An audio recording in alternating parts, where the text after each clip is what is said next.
In interviews, merge sorted arrays look simple, but many candidates solve it using an extra space when the problem explicitly asks us for an in-place solution.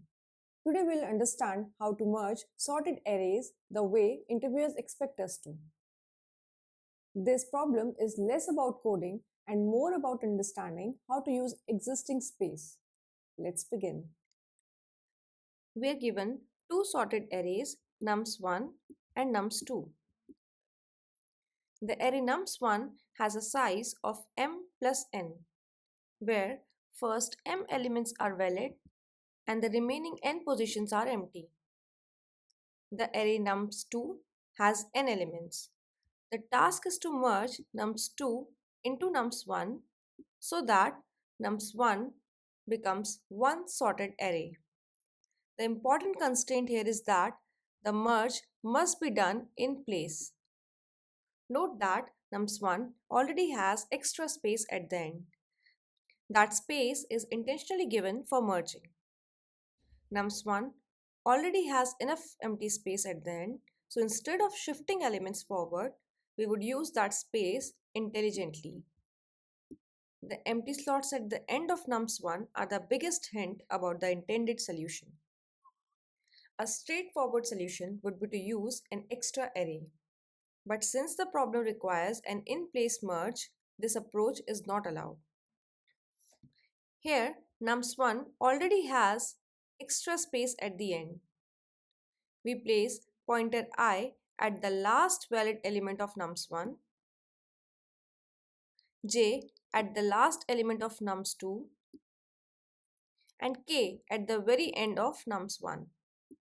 We will fill nums1 from the end to avoid overwriting values. Since both arrays are already sorted, the largest remaining element will always be at the end of either nums1 or nums2. By comparing from the back, we can merge the arrays safely in place. This backward traversal is the key insight that converts a brute force idea into an interview-ready solution. Let's walk through using an example. Initially, I is pointing to the last valid element of nums1 array. J is pointing to the last element of nums2 array and K is pointing to the last element of nums1 array. We start comparing the values at position I and J, and the larger value will be inserted at K. As 6 is greater than 3, so 6 will be updated to the current K. Now the value of J will be decremented and so is the value of K. We again compare the values at position I and J. 5 is greater than 3, so 5 will be updated to the value of K. The value of J is again decremented and so is the value of K. Now on comparing 2 and 3, since 3 is greater, 3 will be inserted to the current value of K. Now I will be decremented and so is K.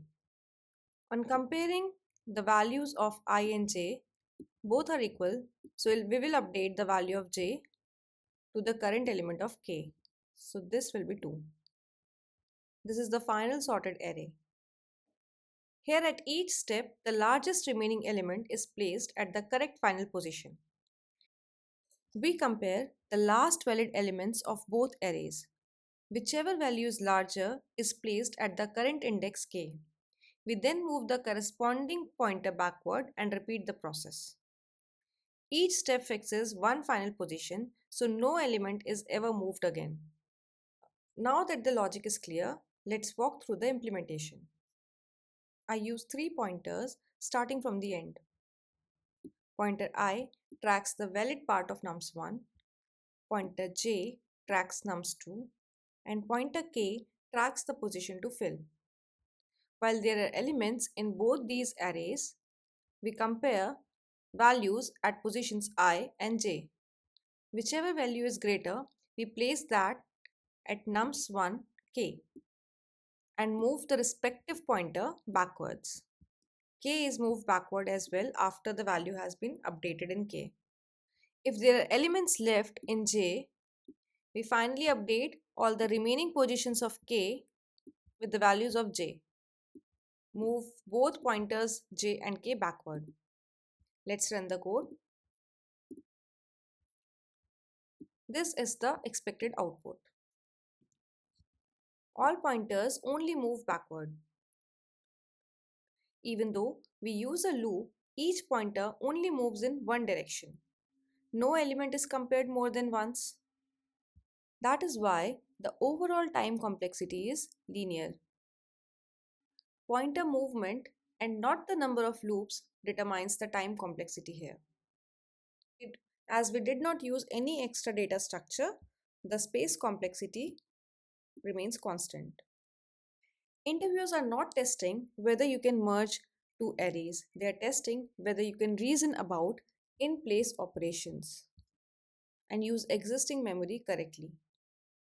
The unused space in nums1 is intentional and should guide the solution.